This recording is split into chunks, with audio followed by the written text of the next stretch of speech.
Welcome to the future of luxury travel, where cryptocurrency meets paradise.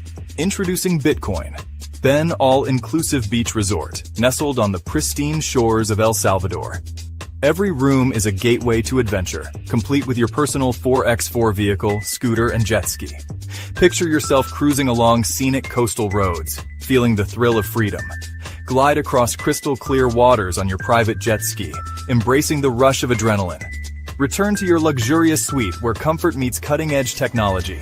Indulge in world-class amenities from gourmet dining to rejuvenating spa treatments. Experience the vibrant nightlife with entertainment options that cater to the most discerning tastes. Invest in a resort that's not just keeping up with the times, but defining the future of travel. Join us in creating the ultimate paradise. Contact us at 562-526-0813 and become part of the future of luxury travel.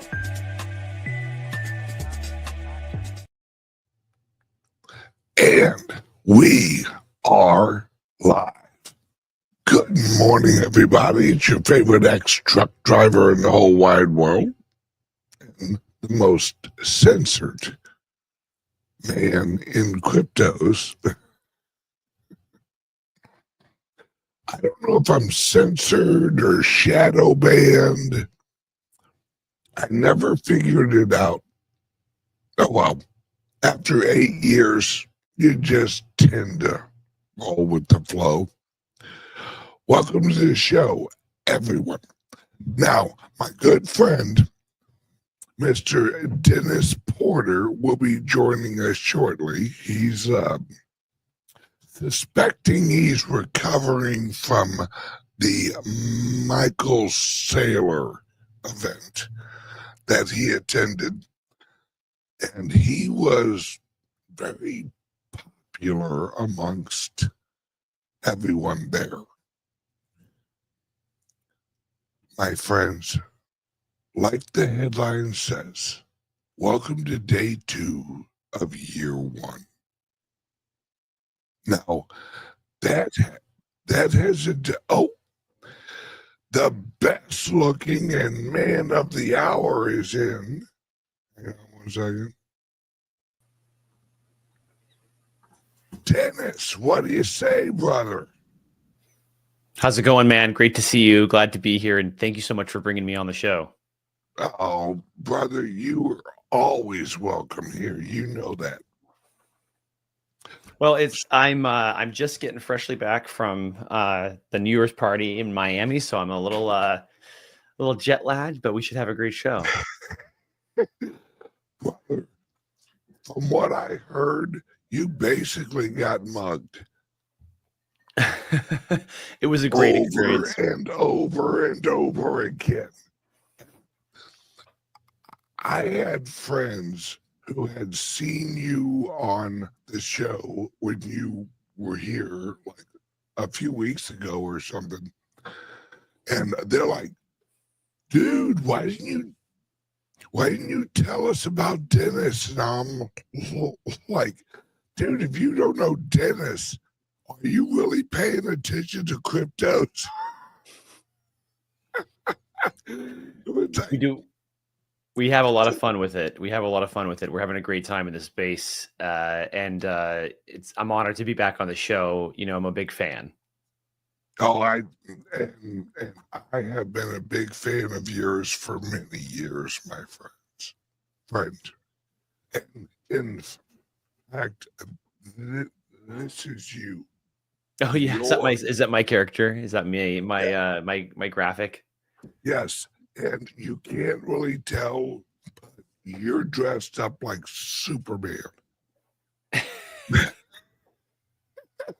I have a Superman tank top. I'll have to wear it next time. Hey, I'm game.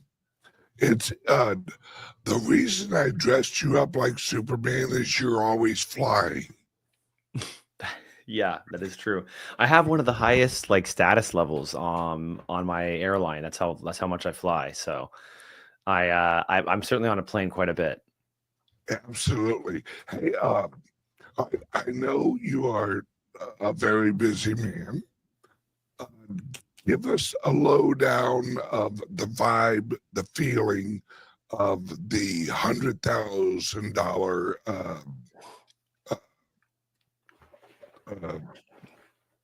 Sailor party. Yeah, sailor party. Yeah, I'm sorry. I sometimes I forget his name, and it's It's a name to forget. It's a name to forget. Oh yeah, he's a nobody. You know, I mean, that's right.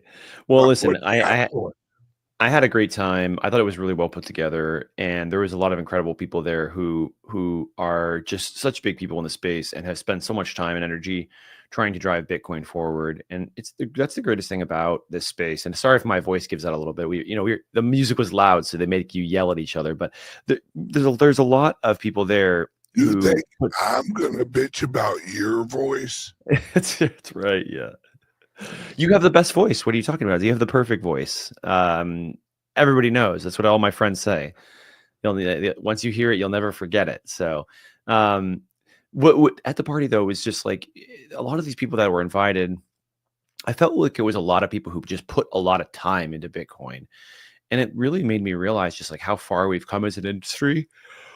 Of course, we had guys like Vijay Boyapati there, and some other OGs as well who have done a lot of work on the educational side. So it's great to see them, and they've done such good things for the space. But there are so many new voices that are championing Bitcoin, and they're doing it in their own way, but they're doing it effectively for their community. And the number of people there that are supporting Bitcoin and with like their life, like they're putting their life into this technology, was just amazing to see. And it's just so different from any other community, any other industry. You just don't see that deep level of care and concern for Bitcoin and the willingness to put your life into something the way Bitcoiners do. But these people were there, and they were serious people who really do want to spend a lot of their time trying to advance the technology. So it was just great to be there. It was great to be there engaging with so many people that I spend so much time with in the space. And it wasn't like a mob or a sea of people that I didn't recognize. Like I almost recognized like probably every other person there, right? I mean, so that was really a great experience. Had a great time on the live show there as well. And then I also got to do the Crypto guy. I've seen him since 2017. It was funny because then he brought me on. I was like, this is just like, I know he's like the ultimate engagement guy, but at the same time, he's the one who like perfected it. He was the best at it first. So it was fun to do a little clip with him as well. I've actually known him since he launched his show. I had him on years ago, and he's extremely entertaining. Oh yeah, he's fun. Yeah, it was a good time. I love his accent. He's got this really thick German accent, but it sounds great. I said, it's man, frightening. Like we are the best of the best. Bitcoin is the best of the best.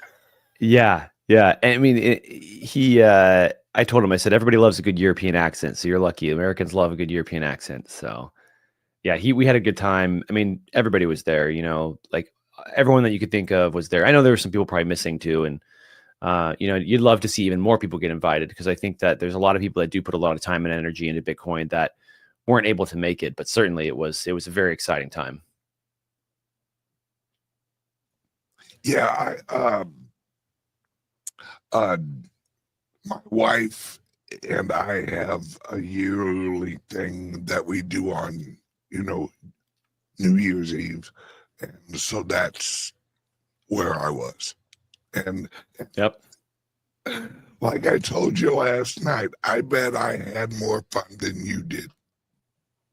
It's possible, but I don't know. It was a pretty fun party. We had a great time.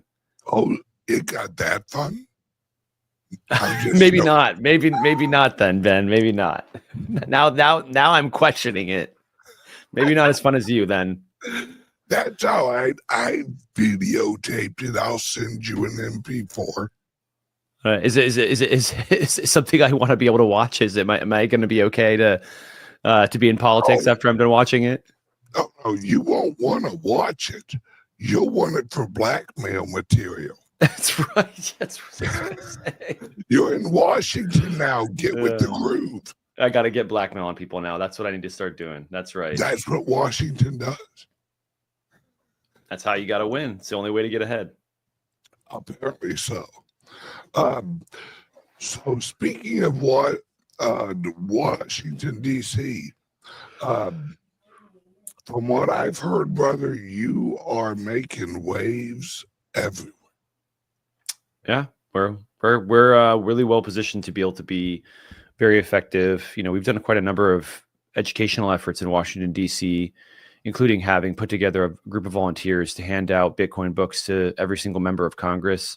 So every single member of Congress, every senator, every representative has gotten a Bitcoin book from one of our volunteers. We hand delivered them. Some of them got multiple copies, you know, things like the Bitcoin Standard, Layered Money. We also had a progressives case for Bitcoin, and then we had the two authors there as well. So, but we're going to plan to do that again. You know, that'll be a fun time. But we're also, you know, in talks with a lot of different U.S. Senate offices and members of Congress, House representatives, talking about the importance of Bitcoin, but also talking about the need for a strategic Bitcoin reserve. You know, we really want to see this legislation get across the finish line at the federal level. It's going to take some time. I think, you know, of course, there's obviously this opportunity for Trump to sign an executive order to be able to establish the reserve and to be able to make sure we hold on to the Bitcoin that is currently at the U.S. Marshal's office. That to me is the most important component of what he could accomplish with an executive order. And we drafted a model order for him to put forward in front of the people there. And we're certainly pushing hard. I can't share a whole lot of details about exactly how we're approaching this strategic Bitcoin reserve executive order. But we do have a model that we put out. We've actually made some pretty significant changes to that model since we put it out. But because of the feedback we got, you know, that's the great thing about this community. It's the great thing about the Bitcoin space is you put something out there, and you know, even if it's good as is, like people will give you little bits of information that make a huge difference. So we've made some pretty subtle but important changes to the executive order draft that we've made. And we're getting ready to get in front of the most important people, the most important names in the in the administration, and that's really going to be important if we expect to get it across the finish line. You know, a lot of people think it's going to happen on day one. It's possible, but you also have to be prepared to continue to educate and drive forward, and that's why we're so well positioned as Satoshi Action, because we are a C4, and one of the great things about a C4 is that we can do unlimited lobbying. You know, there's a lot of other groups out there that are not C4s. They're C3s or they're C6s. So a C3, you know, they only can do like 10% of their time can be spent lobbying. If they do more than that, they get in big trouble. So most C3s won't lobby at all. In fact, they probably shouldn't, because it can be pretty dangerous to lobby as a C3. And like if you get caught going over your 10%, you get in pretty big trouble. A C6, which is essentially a trade association, it's a member-based association, they can do unlimited lobbying too, but their members have to vote and agree that it's okay to do that type of lobbying. And so there's a lot of consternation amongst these trade associations about whether or not they should support a strategic Bitcoin reserve legislation or whether or not it's a priority. But it's a priority for us. You know, getting Bitcoin to be a strategic Bitcoin, getting Bitcoin to be a strategic reserve within the United States is critical. And I think that we need to be spending as much of our time as possible to get it across the finish line, because this is Bitcoin's destiny. This is what Bitcoin was made for. And we need to be making sure that the United States continues to be a leader. And we have this really big opportunity because, you have 200,000 Bitcoin sitting there. And we are currently, according to public reporting, if we keep that 200,000 Bitcoin, we'll be the largest holder of Bitcoin among nation states in the world. Now, some people are speculating, and there's rumors out there and that, other countries have bought Bitcoin. They have more than that, but there's no real public reporting on that. But we do know for a fact that the United States currently holds approximately 200,000 Bitcoin. And among other countries where there are holders of Bitcoin that are public, we are currently the largest. And I think we would want to make sure we maintain that leadership. Yeah. I have another friend in Washington, D.C. We remember a few weeks ago when they moved, I think, like 10,000 over, and everyone kind of freaked out. To Coinbase, yeah. Yeah, and that's around the time that Trump hooked up with Brian Armstrong. Mm-hmm. Yeah. Brian Armstrong would not sell them. Yeah, I mean, I know that the U.S. Marshals basically they contracted with Coinbase to hold their Bitcoin. So just because they moved from the U.S. Marshals current wallet address to the Coinbase address doesn't mean that they were sold. It just means that Coinbase is taking over the custodialship of those Bitcoins. But maybe they held them, maybe they sold them. I think there needs to be, at the end of the day, I think there needs to be a lot more transparency around exactly what is happening with the Bitcoin. Well, they sent it over there to sell it, but that was squashed. Well, if that's true, that's great to hear. Oh yeah, there are good. You know me, good guys, bad guys. There are good guys in Coinbase, and they needed to hear it from Trump.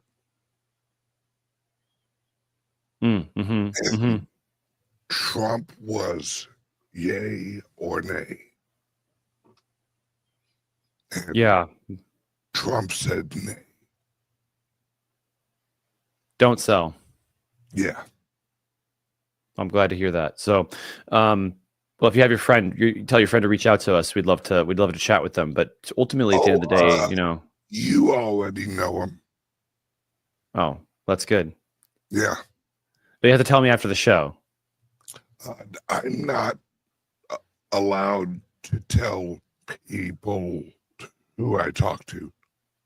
Well, I'm right there with you. I have a lot of those problems. You know what I'm talking about. Just like how you just said that we get a lot of hints or, hey, FYIs. Yeah. That's basically what my show lives on is, hey, FYI. Because I know everybody, but I've actually been around so long that they'll send me little messages and go, hey, this is what happened with that. Okay, all right, thanks. And I don't, a lot of the times, I don't get specific names. And I just, they know I'll just say it on the show, Yeah. Yeah. That's what I do too. I tweet it out and the people are like, who said that? And I'm like, well, I can't tell you. Yeah. Which state is it going to be? Well, I can't tell you which state it's going to be. I know which state it's going to be, but I can't tell you. I mean, well, they're like upset. They're like, no, you can't, you got to tell us. And I'm like, well, I told you as much as I can. That's the point. That's what I was telling you. That's why I said it. If I tell you, no one will ever tell me anything again. Yeah, right. Exactly. Well, this is the point, right? We talk to lawmakers and the lawmakers tell us things. And, I had some guy in my threads the other day or my mentions the other day. He's like, provide evidence of this and this and this and this. And I'm like, dude, those are all private conversations with lawmakers. Like, I'm not going to put my lawmakers on blast so that you can feel good about like the evidence that I'm providing. Like, don't worry. The evidence will come in a month when we pass this stuff into law. It's literally, they see you with like pictures of congressmen and senators and be like, yeah, this guy's full of crap. Really? You think I'm here like friggin' twiddling my thumbs? Yeah. Why? I've always said, why would people like Dennis? What does he get out of like just like making stuff up? And can't you look at his past and go, yeah, so I mean, it's not hard to look back and see. on. I had some other guy today recently too. This lunatic guy was like, we knew who you were back in the clubhouse days and we should have stopped you back then. And I'm like, bro, you could stop. He's like, I'm like, what are you talking about? Like, the reason that we're so successful, the reason that I am in the position that I'm in today is because of the proof of work. You know, when you put in the time and you put in the energy and you produce results that are verifiably real and that you verifiably had an impact on, that's why you get to the position that you're in. You know, that's true through anything in life. If you put the time and the energy in and you produce a result, you know, it's like the Elon Musk thing. Some people hate Elon Musk, but even the people that hate Elon Musk can't deny the fact that he's doing incredible stuff to advance various verticals. Like he's catching rockets out of the sky. The guy's catching rockets out of the freaking sky. You can, like you said, love him or hate him, but you cannot deny the results. And that's why he is where he's at. You know, people come up with these stories. Well, he got daddy money and all these other. Okay, everybody has a different start. Everybody has a different path. But at the end of the day, no one's catching rockets out of the sky. Right. And there are some people who hate him so much they're blowing up trucks and terrorist attacks on. Yeah, it's wild. Yeah. I mean, it's like for me, who has passed 4 pro-Bitcoin bills to protect Bitcoin rights in 4 different states? Nobody has done that. Only me and my team has done that. And it's not even the only thing we've done. That's just like one thing. That's in my thing. That's the biggest one. That's like that's the crown jewel of Satoshi Action, our nonprofit. But, you know, we've also done. And those are the things that you can talk about. That I know for a fact there's things you can't say. Yes. That's right. If other people knew, they'd be like, yeah, I mean, there's a lot of things going on right now. I mean, we've been trying to share as much as we can. So the interesting part is we have so many incredible movements taking place, so much progress happening right now. You know, in one of these states that we're doing strategic Bitcoin reserve legislation, there are 4 lawmakers that should work together, but they're all kind of competing now because it's the hot ticket item to be the guy that passed strategic Bitcoin reserve legislation. So instead of these 4 lawmakers working together, they're all going to introduce their own bill and like compete with each other to see who can pass it first. It's crazy, right? Yeah. I explained to a friend of mine last night after you and I talked. I said, look, what Dennis hasn't really realized yet is he's actually setting the crypto constitution in place. It's crypto bill of rights, maybe Bitcoin bill of rights too. I like that, but yeah. No, constitution, because of how these things are going to be framed. Because Bitcoin is not just going to actually be in the reserve. Right? What is being developed is that the whole federal government system is being recapitalized in a 3-month period where Social Security, they're putting Bitcoin in Social Security. That lock box is about to have a green candle like it's never seen before. All of the underfunded programs will have more funding than they'll ever use.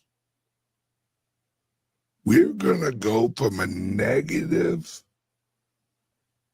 to a never-ending positive in the social programs of America. It will be a perpetual funding of America. Well, that's right. Yeah, I mean that's what I said too. I'm very supportive of funding Social Security with Bitcoin and then having it, you know, you essentially permanently use it to fund the Social Security payments. It goes up.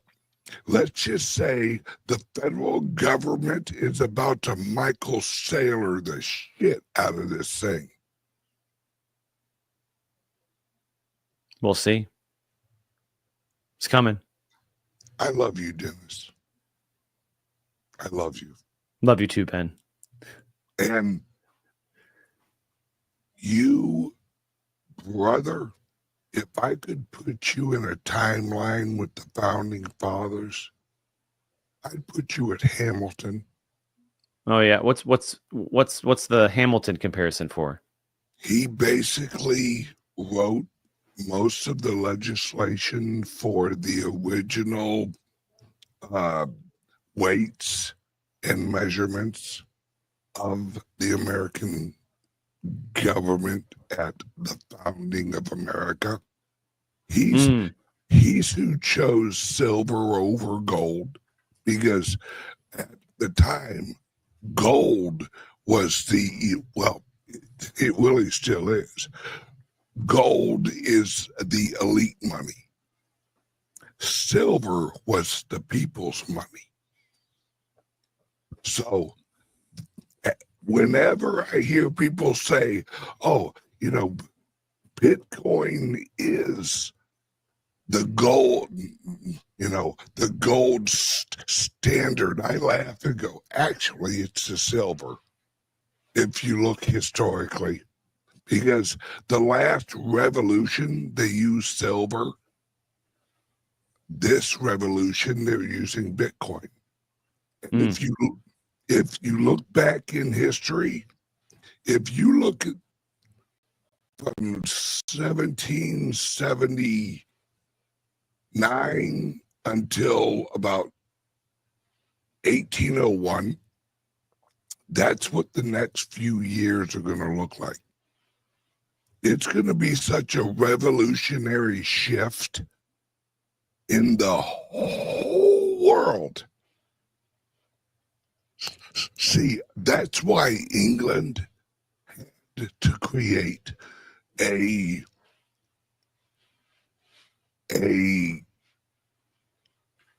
couldn't get back in because we switched from gold to silver.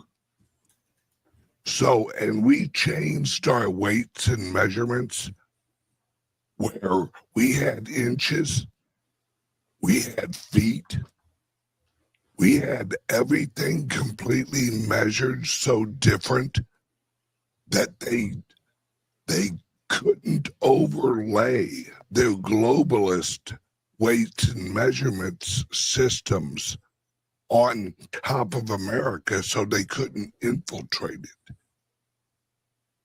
So they had the Bank of London had to sneak some Illuminatis, and yes, they were called Illuminatis. George Washington wrote letters talking about the Illuminati. And that's why they had to create the first Federal Reserve of America. And because they couldn't infiltrate us through our weights and measurements. It's 99.9% of educated people in America have been educated wrong. And they were never taught the real history of America. Because if you know the real history of America, all I'm doing is watching 1779 play out all over again. 1779 and 1917 all over again. What happened in 1779? That's when we first established the structure of the weights and measurements. That's when the first ideas were put on paper by Hamilton. Well, he was the first Secretary of the Treasury too, so. Was he? I believe so. I think so. I think he was. Yes, he was.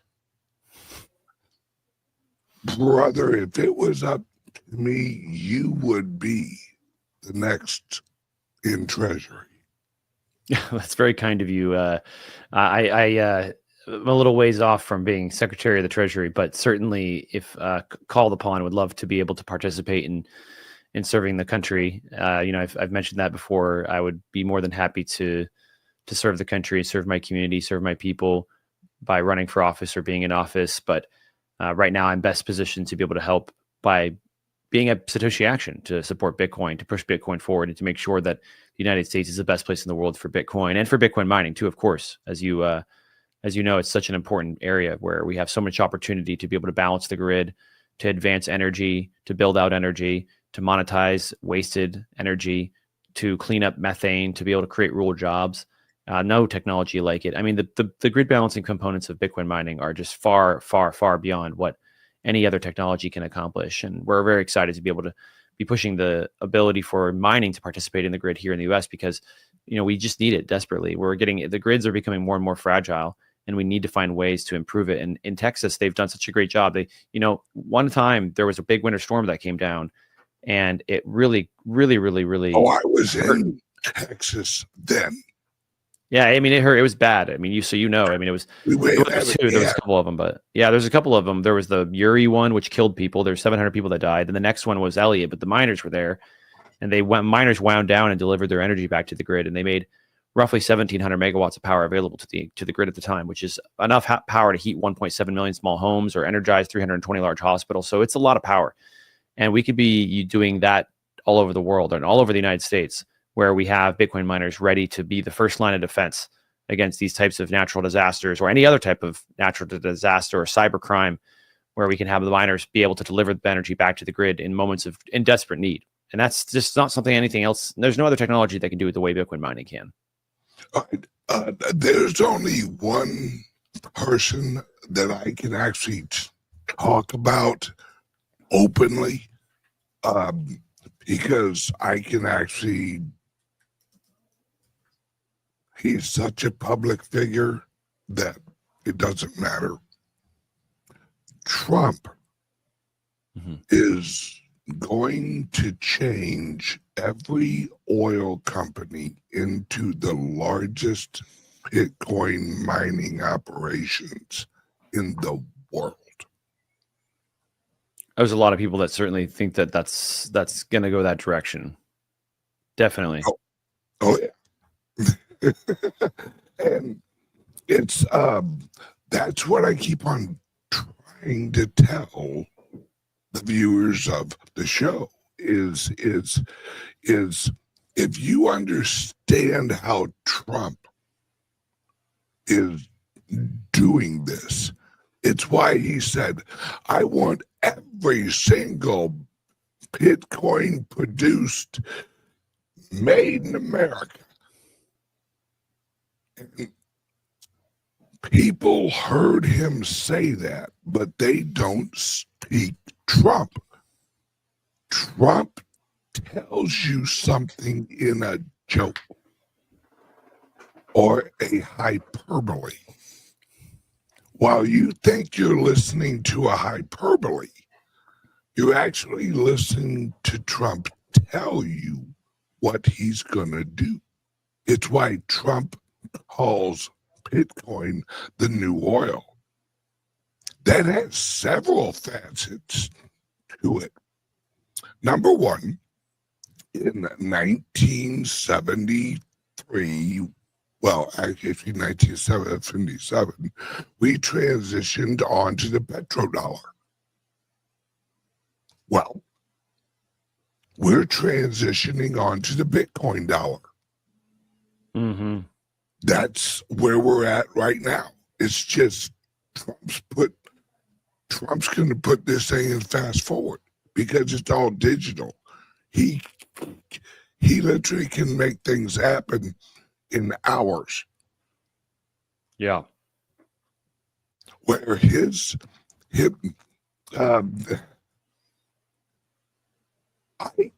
I suspect that people in the future are gonna say Trump was the first viral president, Mm-hmm. where his presidency could go viral throughout Washington, D.C. Well, and the world, really. Oh, yeah. Oh, yeah. I'm actually being very U.S. centric right now. Mm-hmm. But, you, my good friend Dennis, you are, let's just say you're the Elon Musk of Treasury. You just don't know it yet. Yeah, well, listen, Elon is one of those guys that, like you said, he keeps pushing forward and keeps trying to secure wins no matter what people say about him. How he was placed, you will be outside, but you will be inside. It's how you get around Senate approval on, Yeah. you get what I'm saying? Yeah, I mean, we're sort of already doing that right now to an extent with Satoshi Action. I don't have to get approval to do anything I'm doing. Bingo. Neither does Elon. All you have to do is put some yes men in there. And what's important is whose yes they listen to. Well, that's right. I mean, Elon's in a great place. As far as influencing the political process, he has more influence than probably anybody in the U.S. system today. So, and some people certainly don't like that. That's for sure. Yep. Let's say you were President Trump and you knew you were going to have people not wanting to approve your choices for positions. What if you just put up what were normally just the swamp's yes man? Oh, yeah, we know this guy. Yeah, we'll nominate him. We can control him. Well, what if he's a double agent where you think he's working for you when really he's working for Trump? And Trump has instructed him, whatever Dennis Porter tells you, you do, or your secret comes out.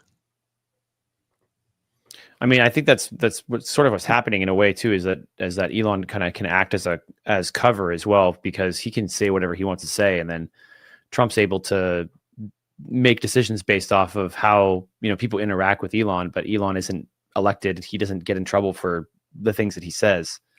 He can't get backlash for it. And so, in a way, Elon is like a shock trooper for the ideas that Trump may want to or may not want to pursue. Yep, and that's going to be you at Treasury. Just a heads up, I may have heard from a guy. Oh yeah, someone's gonna give me the phone call. I'm waiting for it. Oh, they got your number, and for that, what do you think about the Treasury all of a sudden getting hacked? Oh yeah, that was interesting. I was on the road when it happened, so I haven't had a lot of time to dive into it. But I'm very curious to see what the implications of that will be for Treasury. Well, all you have to do is look at Hillary.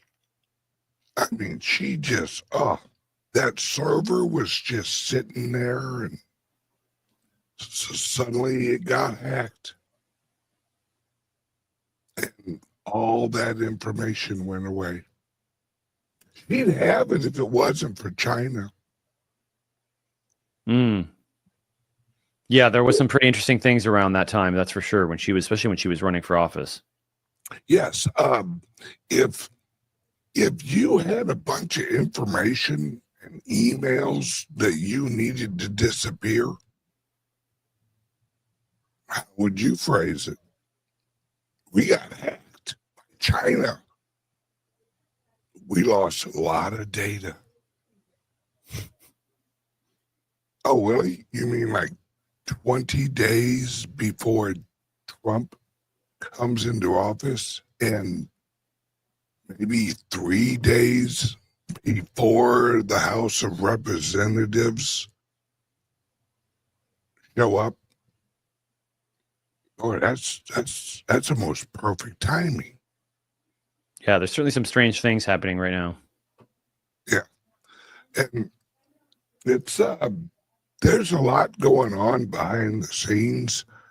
And you were at the place last night with Michael Saylor, or yeah, like New Year's night, whatever. Uh, uh,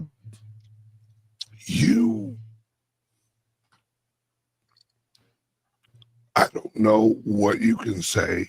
Uh, there are foreign governments reaching out to you right now.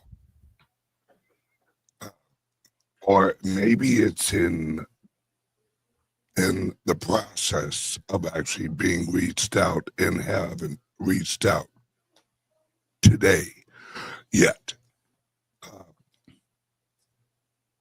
You're about to get some news, or if you haven't already gotten the news, that there's other countries that are going to need your assistance. I hope you're bilingual.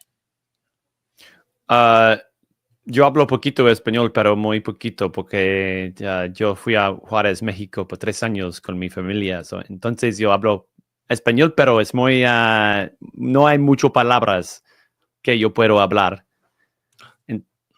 So you're a little fluent. I wouldn't say fluent.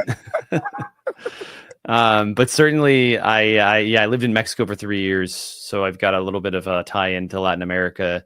My parents have lived in El Salvador for 15 years, so there's a little bit of a tie-in there. Yeah, totally random fact, but yeah, certainly something that was shocking to me when they started to adopt Bitcoin. But I am helping some international groups. I've helped some groups in Europe and some groups in Latin America. And yeah, excuse me.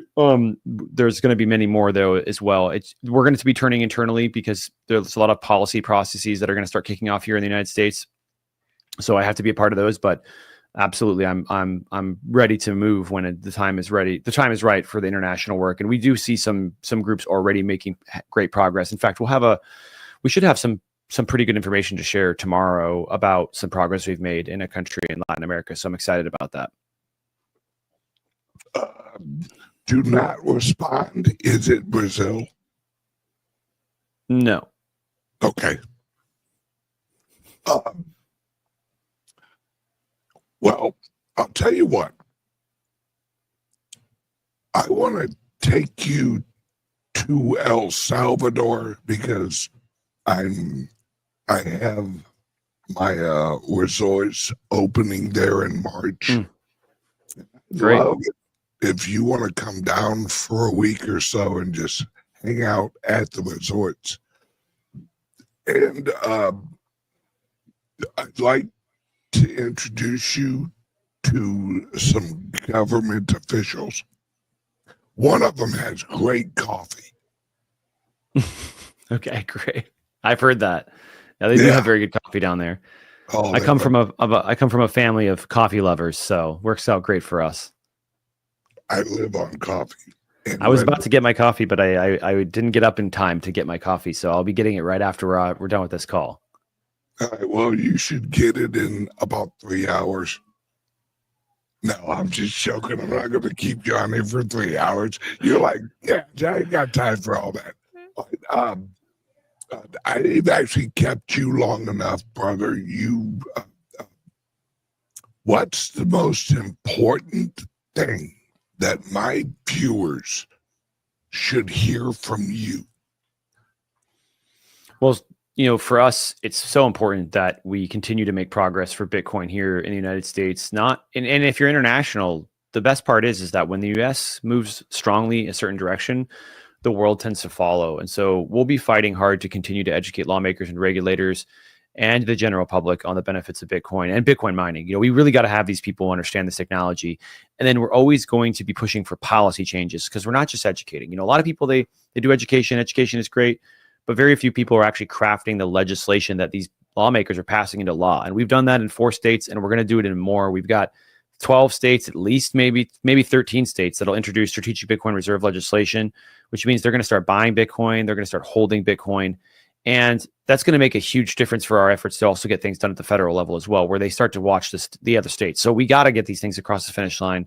And we need folks to be able to get this stuff done. We got to have people supporting us. A lot of people, they don't know this, but we're a nonprofit. We are supported by our donors. We don't have corporate interests. We're not making money any other way other than that. When we go on shows like yours, Ben, and then we say, hey, support us if you want to help us, that makes a big difference. We're currently raising $500,000 towards our 2025 goals to be able to fund all the work that we're doing.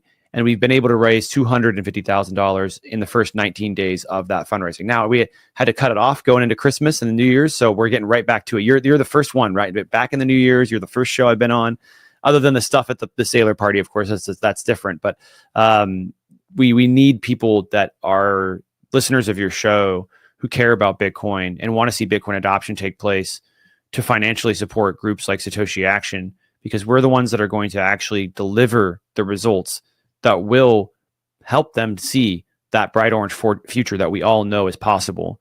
And also, even if they're just greedy, it'll help the price of Bitcoin go up. But, I know a lot of Bitcoiners that care a lot about the world. And so we're doing a lot of things to help unlock the potential of Bitcoin, not just pump up the price of Bitcoin. That means like helping the states in the US be able to balance their grid with Bitcoin. That means helping communities be able to understand how to unlock the financial inclusive nature of Bitcoin. We're working all across the board to truly help make sure that Bitcoin achieves its full potential as soon as humanly possible. Yep. And I am a proud supporter of his work. So I personally contributed to them. So it's important that we all do that. Thank you, Ben. And if people do want to donate, they can go to satoshiaction.io. They can donate Bitcoin, they can donate dollars, and we have our own little Bitcoin strategic reserve as well. So we spend the dollars and we keep the Bitcoin. So if people are wanting to support us, they can go to satoshiaction.io and either become a dollar donor, Bitcoin donor. If you're a dollar donor, you can sign up to be a monthly donor too, which is always very helpful for us. Helps us plan a lot better for the future. Yeah, I'm pretty sure I sent you Bitcoin, didn't I? Yes, you did. Yeah. Of course. What else are you going to send? And you're going to be way up soon. Yeah, that's right. Everybody's going to be way up. Yeah, no doubt. All right. Once again, my good friends, thank you so much for all of your hard work. And if you ever need me, I will do, Ben. Thank you so much for inviting me back on. Looking forward to coming back in the future. And I will eventually see you in El Salvador. That's for sure. I'll see you in Washington, D.C. soon. You going to be there for the inauguration? I cannot confirm nor deny. Well, I'll be giving you a text. Love you, brother. Talk soon, Ben. Bye-bye.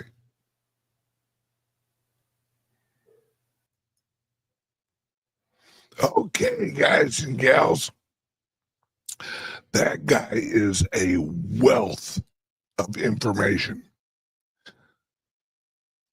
If he could tell you everything else that he knows, it'd be a long-ass show, and your mind would pop. I don't think people appreciate how much he does for our community. He absolutely is. If I could say, passion-wise, I would honestly say he's probably one of the most passionate people about Bitcoin.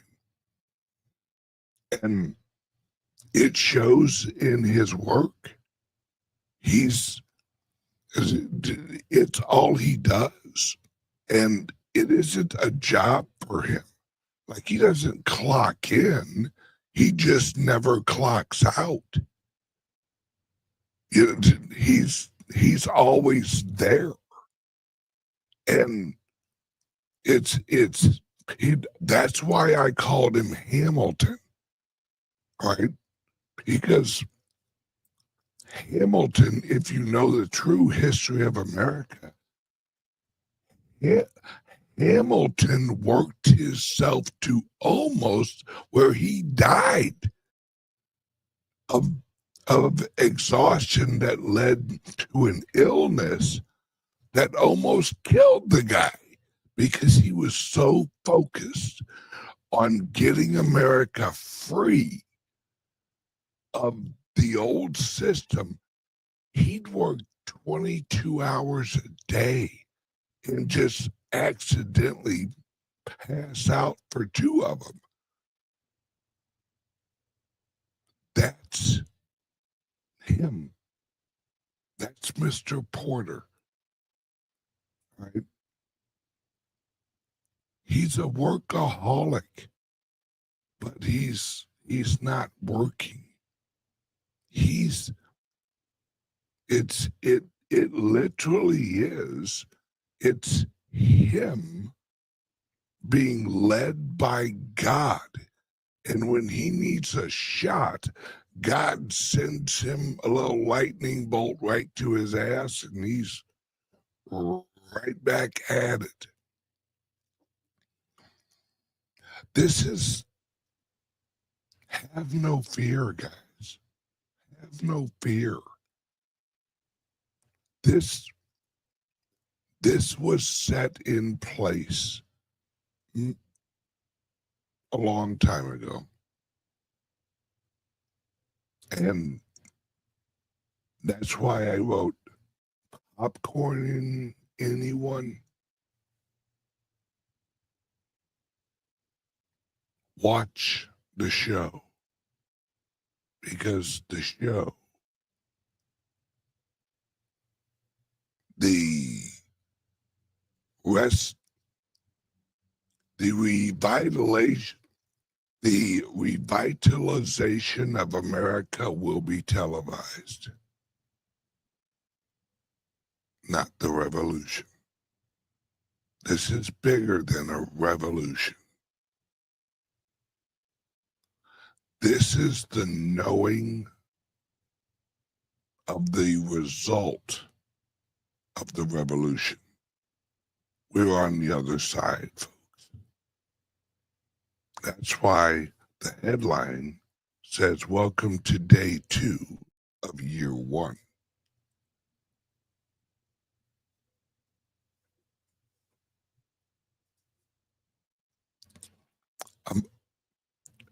America's back. It's just not everyone knows it yet. They will. Give them about 18 days.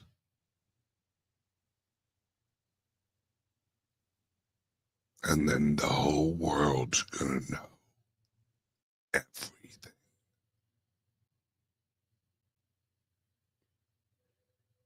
Have a great day, guys. I love each and every one of you guys. I want you to be happy. It's a good day. Okay.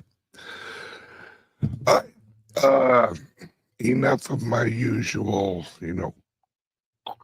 slobbering all over my laptop. This thing, by the way, shout out to Predator.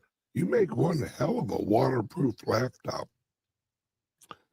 Okay. Love you guys. I am not shooting a show tomorrow. I'm probably just going to replay this one because a lot of people need to see this one. And I'll see you Monday. Love you guys. Bye-bye. Welcome to the future of luxury travel, where cryptocurrency meets paradise. Introducing Bitcoin, then all-inclusive beach resort nestled on the pristine shores of El Salvador. Every room is a gateway to adventure, complete with your personal 4x4 vehicle, scooter, and jet ski. Picture yourself cruising along scenic coastal roads, feeling the thrill of freedom. Glide across crystal clear waters on your private jet ski, embracing the rush of adrenaline. Return to your luxurious suite where comfort meets cutting-edge technology. Indulge in world-class amenities from gourmet dining to rejuvenating spa treatments. Experience the vibrant nightlife with entertainment options that cater to the most discerning tastes. Invest in a resort that's not just keeping up with the times, but defining the future of travel. Join us in creating the ultimate paradise. Contact us at 562-526-0813 and become part of the future of luxury travel.